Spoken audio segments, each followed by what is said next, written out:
everyone, I'm here with Kenny Castor. Hello.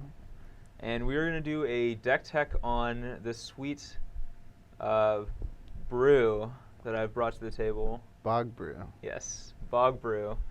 Drew this one up in my old swamp last night, so so basically, what do you think, Kenny? Well, it's quite an interesting deck. When I first looked at it, I was kind of a little hesitant, but it looks pretty sweet, actually. There's a lot of nice synergy that's going on here, and I love a deck with lots of synergy. Let's just go over the deck a little and, show us what you got in here. All right, well, I'm going to start out by telling you what the deck name is, and personally I like to call the deck the Newt Low, but that's probably not the deck name you're going to see for it, but that's the real deck name. Just Festering Newt's like a big part of the deck. He kind of fits a lot of the synergies of the deck. There's kind of two different combos, and he's pretty good at setting up both of them. I also like to call the deck About to Go Postal, but you can just forget about that one. So, but yeah, there's basically two combos. The first one is you have Angelica Chord, and anytime you gain 4 life, you get to put an Angel into play. And both Bubbling Cauldron and Trading Post both conveniently gain you exactly 4 life. So the first combo is using Trading Post to discard a card to get an Angel, or using Bubbling Cauldron to sacrifice a creature to get an Angel. Yeah, and that can really turn in, like, if you ever do get flooded out and have both those in play, every land that you draw, every extra land, I should say, is just an Angel. Also, just like with the Festering Newts, they are, like I said, very synergistic with the whole deck, whether it can, like, be like removal spell, or if you do need to sack a creature, bring back something, maybe your Bubbling Cauldron got blown up. Yep. So there's that as well. Yeah, and the other thing that I can do is it can set up the old like Festering Newt, Bubbling Cauldron, Bog Brew Witch thing going on, where you can just bog brew them out, as they say. pretty much the classic standard combo of Bog Brew Festering Newt. Right. Yeah, but if you get like a Festering Newt and a Bubbling Cauldron and a Bog Brew Witch, every time you sacrifice a Festering Newt, you give something -4/-4, and you drain your opponent for 4. So, and you can use Bog Brew Witch to keep searching up Festering Newts to do it over and over again. Yeah. So that's another thing. I only have 1 Bog Brew Witch in the deck because I'm mostly focusing on the Angelica Chord, but I wanted to have the opportunity to do it. So it's kind of a little side combo. Yeah, it's kind of like the side boob combo of the deck. Like, it's not as good as the main thing, but you take what you're still happy with it. Like, right. Yeah.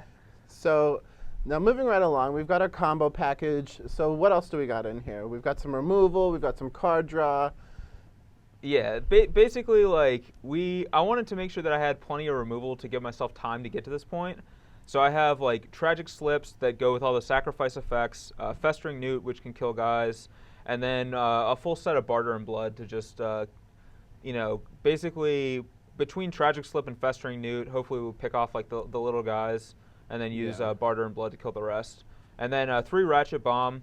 Ratchet Bomb's, like, not a great card in general, but because we can get it back with Trading Post over and over again, I think it's pretty good in this deck. Like, we can just recur it against decks where we want to do that. And then Sign in Blood just kind of helps our draws and keeps the gas flowing. Yeah, definitely. As well as the Staff of Nim. It's kind of a Planeswalker. Yeah, it basically is. Just, it has good synergy with Trading Post by virtue of being an artifact, and I'm hoping that with all the life gain and the removal that we'll get to the point where we can actually cast that at a reasonable life total and have it take over the game. Yeah. And I guess the last card here that I didn't talk about was Lingering Souls. And I think Lingering Souls is just a good, just a powerful card that kind of fits a lot of the different synergies. Like, you can sack the creatures to Trading Post or Bubbling Cauldron, and it just, like, turns on your Tragic Slips and so forth. So just a good overall card. Yeah, definitely. Now, we have quite the array of lands. We've got some Mutavaults, we've got some Isolated Chapels, we've got Godless Shrine, we've got your favorite here. Yeah, Orzhov Guildgate making a rare appearance, not just 1 but 2. I love me some Guildgate. Actually, I really don't, but I wanted to play 2 Guildgates to ensure that I had enough white sources to always be able to cast Angelica Chord and Lingering Souls. Yeah. And I felt that with this deck, because like all the cards either cost like pretty much all the cards are either like very cheap or cost 4. That I was gonna have like maybe like on turn 3 I would have a chance to just play a Goat Gate. Right. Like, I figured there'd be plenty of times where it's like not gonna hurt me. Sure. So I'd rather just have the consistency for mana. Yeah, as well as like the double black. You don't want to play a whole lot of planes because there's double black in not only Sign in Blood but the Barter in Blood. One card I was kind of wondering about that could be in the deck is Mutilate, but there are a lot of non-swamps. I guess I should say Godless Shrine is a non-basic that is a swamp. Is there a reason why Mutilate's not in here, or do you think that Barter and Blood plus like Ratchet Bomb is going to just pretty much cover everything? Actually, like that's a good point. I actually had 4 Mutilates when I first built the deck. I didn't have the plains. I didn't have the Mutavaults. Okay. I just had all swamps. And the reason I switched to Barter is because I felt that Mutilate could actually hurt me if I'm trying to just like make a bunch of angels. Okay. I'll get to the point where I have like a couple angels in play, and then I just like have to mutilate them all away. But with Barter and Blood, like I can make a goat and sack the goat instead. Okay. Or like play like Flashback of Lingering Souls and sack those instead. So that's why I went with Barter and Blood, just for that reason, basically.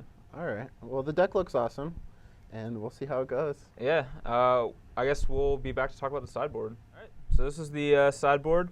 Pretty much some standard cards here, like Sorin or Curse of Death's Hold or Duress or Chalice of Life. But Chalice of Life. Tell us a little bit about Chalice of Life, Brian. All right. Well, I wanted a card to combat like some of the control decks because I figured, our Festering Newts probably aren't going to be like that great against like Esper control or anything. Yeah, right. Making that Augur Bolus a 0/2 for a turn isn't exactly doing the trick. But I went with Chalice of Life as a win condition against them because it comes down early enough to where they probably won't have a chance to counter it. Yeah. And unless they have like a Detention Sphere or something for it, it's probably just going to sit and play all game. Right. And between like Trading Post and Bubbling Cauldron, there's like a ton of different ways to gain life and get to 30 life to flip it. So I thought it could actually be a pretty reasonable win condition against those decks. And the blue-white red deck, it kind of seems like it kind of just like chips away at your life with like between like Restoration Angels and Augurs and Snapcasters. They don't really have like a main thing that's actually killing you. They're just kind of like a 3 here, 1 here, 2 there.